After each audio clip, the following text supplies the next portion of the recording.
Similar to Lucy convincing Charlie Brown that she'll hold the football study for a satisfying kick, politicians every 4 years seek to persuade black voters of their support for reparations. Once in office, the newly appointed official, much like Lucy's familiar routine, disappoints black voters by retracting support at a crucial moment, reminiscent of Charlie Brown's repeated misfortune of missing the football and ending up flat on his back. As the next election cycle looms, Democratic candidates and their media allies once again focus on reparations, giving hope and a promise to black Americans that amends will be made for the wrongs done. Through his influential perspective, the author and activist Ta-Nehisi Coates has strengthened the case for reparations over the past 10 years. In June of 2014, Ta-Nehisi Coates rose to prominence for his essay, The Case for Reparations, which was featured in The Atlantic. His article reignited cultural discourse, arguing that U.S. wealth was built on enslaved Africans' exploitation. He further highlighted how post-slavery Jim Crow laws deepened economic, educational, and social gaps between black and white Americans.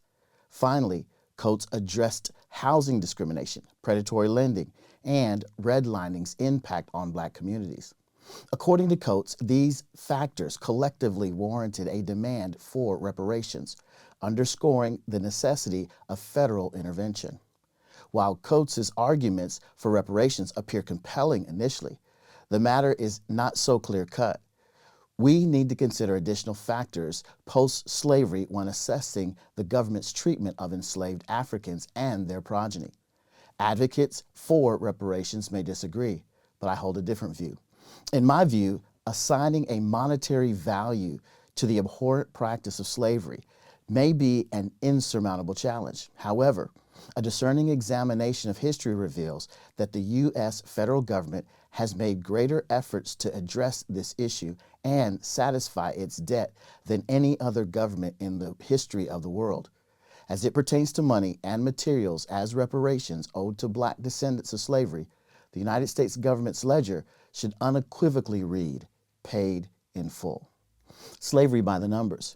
Explaining the global spread of slavery, economist and author Thomas Sowell uncovers this issue in his book, Black Rednecks and White Liberals, writing, quote, "Despite widespread misconceptions in the United States today that the institution of slavery was based on race, for most of the 1,000 years in which slavery had existed around the world, it was based on whoever was vulnerable to enslavement and within striking distance. Thus, Europeans enslaved other Europeans, just as Asians enslaved other Asians and Africans enslaved other Africans," end quote. While acknowledging slavery as a global practice doesn't lessen its inhumane brutality, it instead highlights the notion that slavery primarily exploited vulnerability rather than ethnicity. Transatlantic voyages began in the 15th century, coinciding with a new approach to the slave trade, transporting vulnerable individuals to distant lands.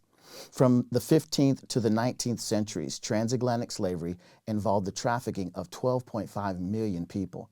Captured by fellow Africans, these people were sold and transported from Africa to regions like the Caribbean, the United States, the mainland Americas under Spanish rule, and Europe.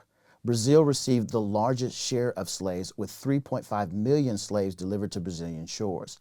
Approximately 388,000 to 450,000 were eventually brought to the United States. Defining reparations. Estimates vary, but it is widely believed that around 4.4 million enslaved Africans were in the United States at the onset of the Civil War in 1861. The journey to freedom after the Civil War was arduous. It encompassed milestones like the Emancipation Proclamation freeing the slaves and the 13th, 14th, and 15th Amendments, which abolished slavery, granted citizenship, and bestowed voting rights on black Americans. The ongoing fight against segregation and discrimination is deeply entwined in American history, prompting reflection on reparations due to the sensitive nature of this historical narrative. While reparations are not new, today's leading advocate for this policy is the National African American Reparations Commission, or NAARC. Established in 2015, the NAARC agrees that reparations are crucial for healing and restoring groups harmed due to the violations of ethnic identity and human rights by governments or corporations. Advocates stress that applying reparations to individuals enslaved or the descendants of slavery is paramount to healing. This is a point to remember as we proceed. Counting the cost of reparations. Analyzing slavery's history reveals its brutality. Today's focus is on reparations to address its lasting impact. The NAARC, under the direction of Justice Patrick Robinson, serves as the American Movement for Reparations. In his report presented in 2023, Robinson proposed $26.79 trillion for the healing and restoration of affected groups, plus $10.214 trillion for post-slavery injustices like Jim Crow and segregation. Furthermore, Robinson places the total owed globally to slavery at $107.8 trillion, plus another $23 trillion for post-slavery impacts. Strangely, the report makes no mention of any debt that African countries that owned and traded slaves owed. To place Robinson's U.S. and global reparations figures into perspective, let's consider the 2022 U.S. and global GDP, which were $25.46 trillion and $100 trillion, respectively. Not to mention that the current U.S. debt in 2024 is $34 trillion. Reparations, a powerful tool or a dangerous drug. An intriguing point to consider is that while the NAARC stresses the importance of reparations for descendants of slavery, rather than individual reparations checks, they propose a financial repository over direct government checks. When asked about direct payments to individuals, the NAARC suggests, quote, individual payments as reparations are, for the most part, unfeasible, implausible, naive, and in many instances, downright reactionary. The proponents of this individualized approach are articulating a black version of white nativism, a kind of black anti-immigration xenophobia. This approach will do little to close the racial wealth gap and will instead exacerbate income inequalities within black communities, end quote. In essence, the desire for individual compensation, according to the NAARC, stems from the influence of white individualism. So, according to the leading organization on reparations, your pain is no longer just yours. It is shared collectively and should be addressed as such. The organization has justified this stance by stating, quote, the National African American Reparations Commission, NAARC, prefers a collective community-based approach to reparations payments, one that is workable, plannable, accountable, and executed fairly and equitably. Therefore, we renew a call for a National Reparations Trust Authority to be the repository, custodian, and administrative body to receive monetary and material resources allocated by offending parties as restitution to repair the damages inflicted on the sons and daughters of Africans in America during the centuries of oppression and exploitation, end quote. So, rather than you, dear black person, getting a check, the National African American Reparations Commission will graciously oversee your funds, ensuring your fair treatment. As you can see in their own words, this highly influential organization does not prioritize the welfare of the general populace above its greedy agenda. Instead, as the powerful have done historically, the NAARC aims to establish their own entity where their friends and acquaintances can freely take full advantage of your so-called reparations while expanding their newfound wealth. The reparations debate is not about rectifying past injustices. Instead, it's about leveraging reparations as an emotional cudgel to manipulate blacks into placing their individual power in the hands of a select few. If this doesn't ring the bell of past black exploitation, I don't know what does. The cost of ending slavery. As organizations like the NAARC delve into the cost of reparations to the black community, there's a notable absence in the examination of the sacrifices made to abolish slavery. The United States stands alone in ending slavery through a civil war. About 620,000 lives were lost, with 360,222 soldiers from the North losing their lives in battle to end slavery. Historians have differing views on the war's purpose, but the result was that the emancipation of slaves was costly and paid for in blood. Despite the tragic loss of human lives, the price of war remains a significant yet often overlooked aspect that deserves careful consideration. From 1789, when George Washington took office, to 1860, before the Civil War, the national debt was $65 million. By the war's end, the national debt had skyrocketed to $2.2 billion, equivalent to $41 billion in 2023. The promise of land and treasure. After the Civil War, Union General William T. Sherman issued Special Order 15, granting confiscated Confederate land to freed slaves. This 400,000-acre area from Charleston, South Carolina, to the St. John River in Florida, initially approved by President Abraham Lincoln, was known as the 40 acres and a mule promise.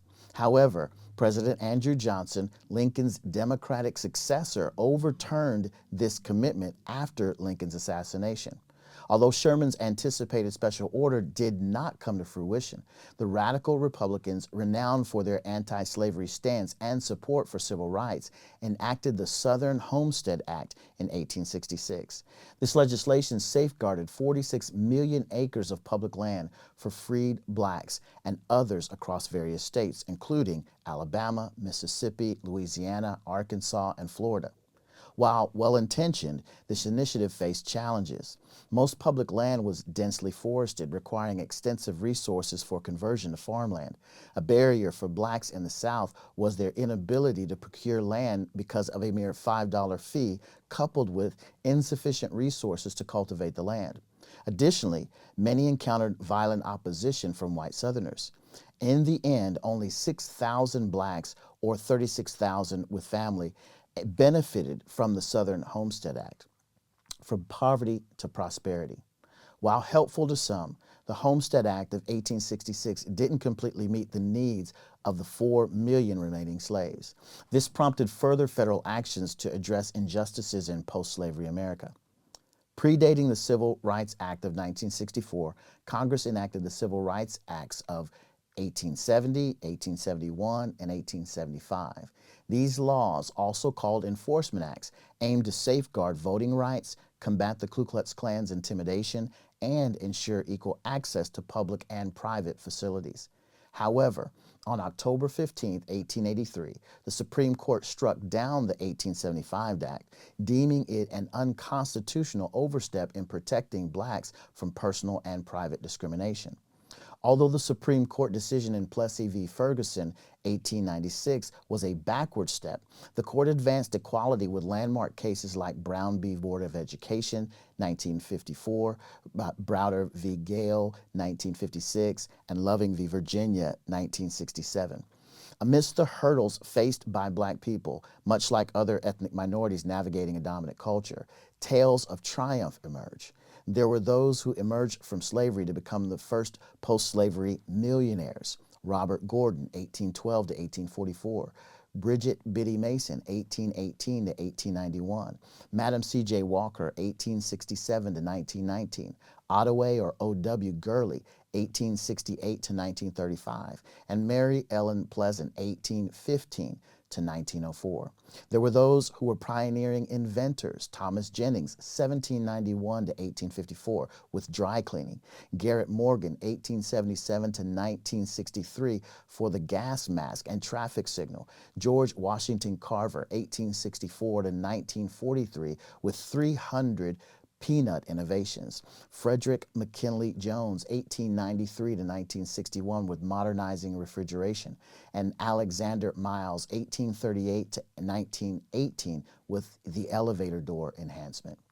There were those who were the first educators, like Booker T. Washington, 1856 to 1915. Susie King Taylor, 1848 to 1922. Kelly Miller, 1863 to 1934. W.E.B. Du Bois, 1868 to 1963. And Mary McLeod Bethune, 1875 to 1955.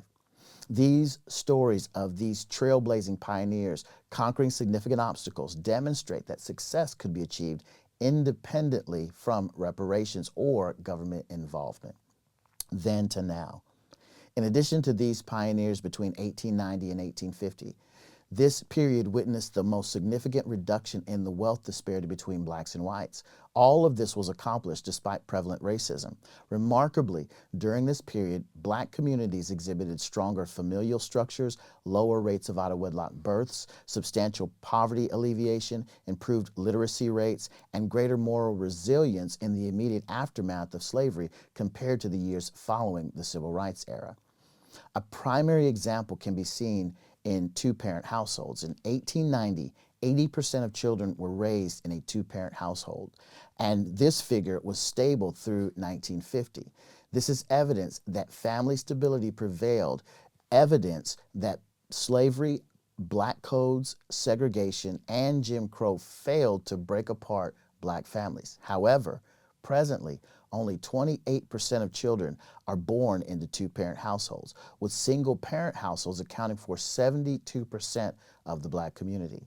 This is evidence that through implementing government programs, a form of reparations, we can witness the decimation of the family within the last 50 years. In 1965, President Lyndon B. Johnson's Great Society programs took center stage. Johnson's War on Poverty, partly influenced by the Moynihan Report that was titled, quote, "The Negro Family, the Case for National Action," was explicitly aimed at addressing poverty, which disproportionately affected the black community. While not an outright failure, reviews of the program remained mixed after 50 years and $22 trillion in taxpayer funds expended since its inception. The prevailing sentiment among many is that further action is required, often entailing increased financial investment. Regardless of the program in question, advocates for reparations persist in voicing their discontent. Why? Because the money is never enough. A biblical examination of reparations. When reflecting on the atrocities of the transatlantic slave trade, we must confront the deplorable inhumanity ingrained in the individuals perpetuating the cycle, from the capturing by black Africans to the selling by both blacks and whites, and the brutal oppression of slaves on foreign shores by whites and others. We should all be equally outraged by what occurred during this time in history. Throughout history, humanity has often showcased a proclivity toward evil. The initial disobedience of Adam and Eve to God's decrees, Genesis 3. Cain's ruthless act of fratricide, Genesis 4. Sarah's expulsion of Hagar, Genesis 21. Jacob's deceptive acquisition of his brother's birthright, Genesis 27. And the treachery of Joseph's brothers, who sold him into slavery, Genesis 37. All serve as poignant examples of this dark inclination. As we consider the wickedness of the human heart, some would say, but isn't God to blame for slavery? Isn't the institution of slavery condoned in Scripture? The Bible does not endorse chattel slavery. In the same way that God gives guidance on divorce, a practice he disapproves of in Malachi 2:16, due to its harm to the covenant between a man and a woman, he recognizes that divorce occurs because of human hardness. Thus, guidelines provide instructions to minimize harm and are not requirements or justifications for immoral actions. In the instance of divorce, there are two instructions for the actions, namely sexual immorality, Matthew 5:32, and desertion by an unbelieving spouse, 1 Corinthians 7:15. Similarly, in the instance of slavery, God offers instructions on how such situations should be managed. For context, it's imperative to understand that the nature of slavery in the Old Testament. When we hear the word slavery, we often imagine the slavery associated with the transatlantic slave trade. However, in the Old Testament, the Hebrew word used for slave is eved or ebed. The term is referenced over 800 times, and it can be interpreted as servant, bondservant, laborer, or companion. The concept conveyed resembles various forms of indentured servitude or capture following conflicts, such as Israel and Egypt. However, it's crucial to note that this would not be used to endorse the type of chattel slavery seen during the transatlantic slave trade. Based on God's law, the death penalty was the punishment for the act of capturing and selling people as slaves. Whoever steals a man and sells him, and anyone found in possession of him, shall be put to death. Exodus 21:16. Historically, slave owners often twisted the Bible to justify their wicked acts. This does not make God responsible for the actions of evil men. Similarly, while white men participated in the slave trade and used ethnic hatred to oppress based on skin color, it's crucial to recognize that the present-day white individual shouldn't bear collective guilt for past transgressions. Think of Ezekiel 18:20. Remember, black men also played a part in capturing slaves of their own ethnicity. When we understand the nature of human depravity, we will realize our need for redemption through the finished work of Jesus Christ. There's a parable told by Jesus that comes to mind as I think about slavery, particularly as it relates to reparations. The account begins with Peter asking about forgiveness. Peter says, "Lord, how often will my brother sin against me and I forgive him? As many as 7 times? And Jesus said to him, I do not say to you 7 times, but 77 times. Matthew 18:21 and 22. Next, Jesus explains a parable. He says, therefore, the kingdom of heaven may be compared to a king who wished to settle accounts with his servants. When he began to settle, one was brought to him who owed him 10,000 talents. And since he could not pay, his master ordered him to be sold with his wife and children and all that he had, and payment to be made. So the servant fell on his knees, imploring him, have patience with me.